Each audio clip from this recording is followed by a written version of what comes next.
This is Doctor Patient, a podcast that examines all the aspects of the patient-provider relationship. I'm your host, Heather Johnston, MD, a real-life doctor and patient. Hi, everybody. Today I'm going to let you in on a mini saga I've been going through for a few months with my health insurance company, United Healthcare. I'm talking openly about this because I think that most of you listening will be able to relate on some level. And we can probably all agree that there's nothing too much worse than trying to communicate with a health insurance company. Before we start, just a note about the different players in the world of employer-based health insurance. That's the kind where you get insurance through your work. This might seem obvious, but trust me, it gets confusing. Let's start with the employer. The employer contracts with a certain health insurance company and arranges for your health plans that you, as the employee, choose from. You, the person who gets the health insurance for yourself and maybe for your family, are called a member. Employer and member. Last thing to give you a heads up on is that this is a part one of a two-part story. Think cliffhanger. Okay, here we go. My family decided to stay with the same health insurance company that we had last year. It just happens that my husband owns the small family-run business where we get our health insurance from. So he's in an odd position of being both a member and the employer. This will be relevant to the story. As the employer, each December, you have to fill out renewal forms with the health insurance company if you're sticking with them, basically letting them know that your employees intend to continue with them. It just so happens that as a doctor in the family, this task falls to me, which is hilarious because a lot of people seem to think that doctors actually understand their own health insurance better than you do. Quick revelation, we don't. About 2 weeks into January of this year, I go to Walgreens to fill a prescription for my son for medication that he needs to take every day. And I'm told by the Walgreens pharmacist that they're getting an error message when they run our health insurance card that says that my child's gender is wrong. I ask them to rerun it. I swear he is a boy, and they say there's nothing we can really do. I have to work it out with the health insurance company. The next day, I call the United Healthcare member service line, the line that you call if you're the person receiving the health insurance. At first, they said we don't see anything wrong on our end. Everything seems fine. I push back more and ask them to dig deeper. So they put me on hold for about 10 minutes. And they come back and say, wait, it looks like you guys didn't renew your health insurance. So currently, you do not have health insurance. Okay. Remember I mentioned earlier that I just so happen to be the person who fills out the forms for the company? So I know that it was renewed because I am literally the person who did the paperwork and submitted it for the company, and I did that all on time in December. The member services person is saying that I did not. So I spend the next few days on the phone going between the member services representative and the employer services representative, who assures me that she in fact did receive all of the forms on time and that they were filed successfully and all done quite beautifully. I go back to Walgreens a few days later and say, hey, can you run the health insurance card again?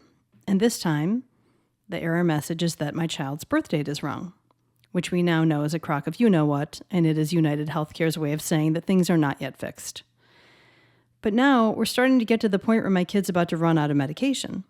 So I go back to Walgreens and I say, look, my kid's almost out of meds and I have to get this resolved. She runs the card again. It's not working. Today's error message, by way of Russian roulette, is that it is an invalid group number. So I say to the pharmacist, well, I need the medication. What are my options? She says the only option is for you to pay out of pocket and then get refunded for it later when this all works out. And I said, well, will I get refunded through you, like Walgreens, or through United Healthcare? She says United Healthcare. This all makes sense to me. So I step out of line just to be sure, and I call again the United Healthcare member services line.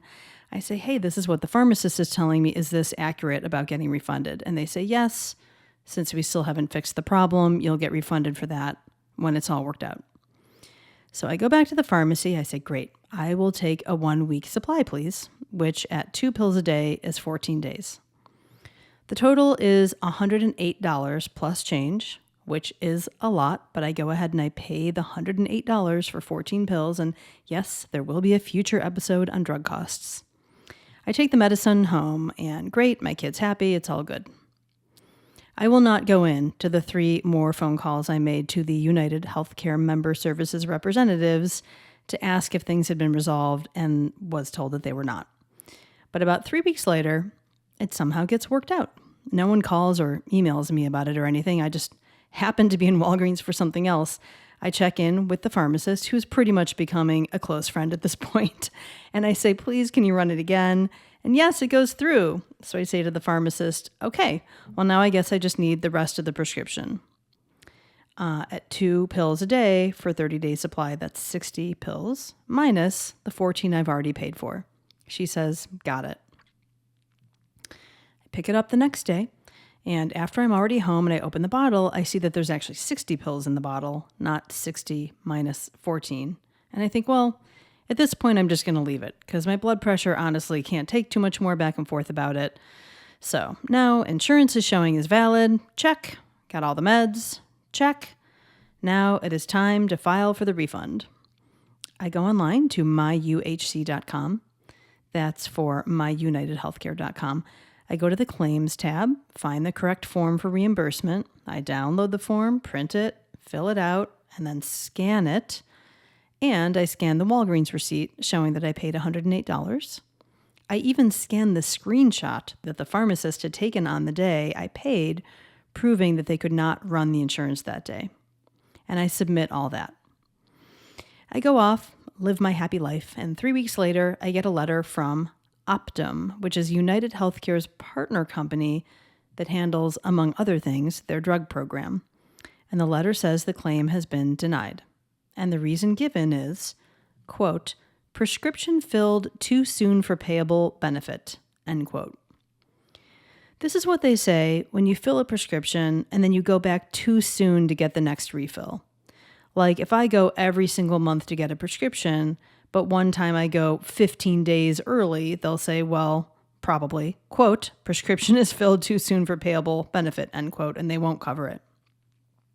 But remember, this claim is for medication that I bought out of pocket before I was even able to fill a prescription. So the given reason for denying the claim, that I went too soon, is obviously BS. And I'm shocked at this. I can't understand it. This is not how it was supposed to go. But then again, I think at this point, am I really surprised? And yes, the answer is yes. I am still surprised that the incompetence can just keep coming like waves. So guess who I call next? You got it. I call Member Services again for United Healthcare. Since, by the way, there is no direct number for their partner company who denied the claim, Optum. And I say, I don't understand this. I need some help. Of course, each time I call, by the way, I have to start the whole story from step 1. And as you can tell, since I've already been talking to you for like 10 minutes, every phone call takes a while. So this time, after I've explained it all yet again, the person on the phone says my only option is to file an appeal with Optum. At this point, I'm pretty fuming, especially because Optum seems very hard to get a hold of directly. So I ask this person to transfer me to a supervisor. This is just a weird case, I say. It's nothing personal, but I'd like to talk to somebody with more experience. Pro tip there. So United Healthcare supervisor, Elle, I will call her, comes on. She's really nice. I explained the whole thing again from the start. She says, yes, it sounds like you absolutely should be refunded for this. It seems ridiculous. Let me get on it and investigate this for you. Stay on the line for a bit.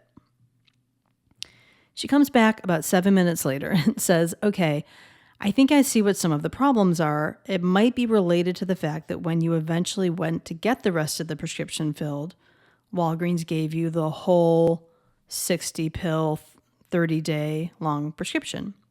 And this makes it seem like you got too many pills over the prescribing time. But that's not your fault.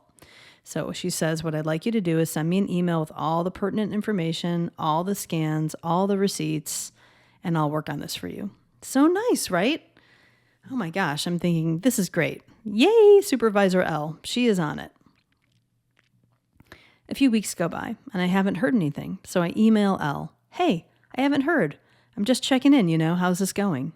I don't get an email back. And another week passes by. And then I get a random phone call from someone with a different name saying, "Hi, I'm calling from United Healthcare. My name is D, and I'm calling just to let you know that your claim has been denied." And I say, "I don't understand. For what reason?" And she says, "Oh, I don't know. I've just been asked to call and tell you, that it's been denied." And I said, "Well, asked by whom?" And she says, "Well, by the department, the claim department." I'm thinking, okay, you've called to tell me you won't pay me back, but you will not tell me why. Like, it's a secret now? What is going on here? So I'm trying to be nice because I know that this is not this lady's fault, right? So I say, okay, look, this is just getting insane. I talked to Supervisor L recently. Can you get me to her? No, I don't know who that is, she says. And you'll have to just wait for the letter that we'll send that will give you an explanation of why the claim was denied again. So I get on the computer, I email back my previously friendly Supervisor L. "Hey, I just got this call from some other random person. She can't explain why this is happening. I thought you and I both agreed that this charge was very obviously should be refunded. Can you tell me what's going on? Is there anything else you can do to help me?" Here, friends, sadly, is the cliffhanger, because contacting formerly friendly Supervisor L was the last thing that I did, and that was just a week ago. And I'm still waiting to hear back from her or anyone else. There are still more steps I can take if I get another denial, including appeal after appeal to increasingly higher up people in departments. If none of that works, I will end up probably having to go through the healthcare section of the Illinois Attorney General, and that'll be on the next episode. I figure I've spent enough time on this so far that if I was getting paid to do it, I'm probably making about $4 an hour for my time. And I wonder if this is part of the ugly underbelly of the insurance claim system, that they just wear you down until you give up so that they can avoid having to pay out for claims. But I will not relent, for my sake and for yours. I will not give up until there's nothing left to do, at which point I will probably make a part 3 to this story that will contain a lot of expletives. So I'm going to ask you for now, stay tuned for part 2, which will hopefully include a resolution of some type. And I'm as curious as you are to hear how this is actually going to work out. As always, thanks for listening. Thanks for listening today. To catch up on more episodes and to get new ones delivered directly to you, subscribe wherever you find your podcasts: Apple, Google, Spotify, iHeartRadio, and more. If you'd like to be a guest or have an idea for an episode, let me know at www.drpatientpodcast.com. That's drpatientpodcast.com.